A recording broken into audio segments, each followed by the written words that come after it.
This video will introduce you to another example of applying Newton's second law. This time we're going to deal with an object that's on a ramp. For this particular problem, we have a 30-kilogram child taking a trip down a slide. We're told that the frictional force is 160 newtons, and we're asked to find the child's acceleration. Just as we do for every single force problem we encounter, we want to start by drawing a free body diagram. For this particular problem, as with any problem on Earth, we have gravitational force that comes straight down. And that gravitational force is exerted by the Earth on our child. We also have a normal force since our child is on the slide. And normal force we know is perpendicular to the surface. And so normal force is going to be at an angle in this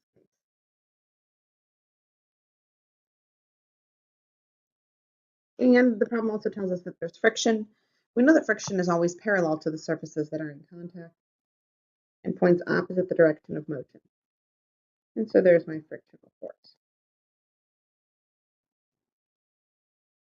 Now, typically, we would look at finding the x and y components of each of our forces and then add up all the x components and add up all the y components. But that actually is a little bit more challenging for this problem than it needs to be. We're trying to find the child's acceleration. And if we think about this child is going to be accelerating down the ramp. So the direction of this child's acceleration would look something like this. Basically, this child's acceleration is parallel to the ramp. And so one method that we can use for analyzing this problem is rather than looking at x and y components of our vectors, we're going to look at the components of the vectors that are parallel to the ramp and the components of the vectors that are perpendicular to the ramp.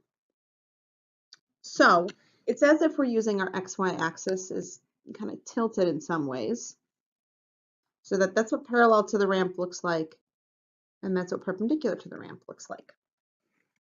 We'll add together all of the components that are parallel to the ramp, all of the components that are perpendicular to the ramp.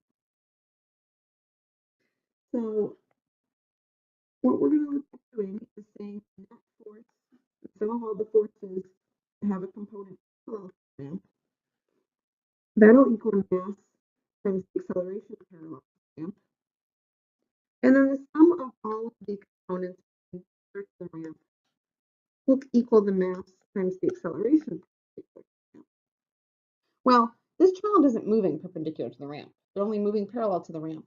And so this acceleration is 0. This actually indicates to us that we really only care about the components parallel to the ramp. Taking a look at my free body diagram that I drew here, I'm going to overlay my axis that is parallel and perpendicular to the ramp. We said friction was parallel to the ramp, and we said normal force was perpendicular to the ramp. So this is an example of what my axis would look like. You'll notice that normal force being perpendicular to the ramp would not appear in my equation that I actually care about, because normal force has no component parallel to the ramp. So in this case, I'm only adding together two vectors. I have the frictional force plus the component of the gravitational force that is parallel to that ramp. And that equals mass times the acceleration. Let's find that component of the gravitational force. Now, this is a skill that we've already learned as we've looked at vectors. So this will just be a quick reminder. If you need a little bit more of a reminder of that skill, then I suggest going back to the vector components video. This is my gravitational force. We know that that point straights down. And so that would be my parallel component, and that would be my perpendicular component. We know this ramp is at a 55-degree angle. And that 55-degree angle is measured with respect to the horizontal, I do believe. And so it appears,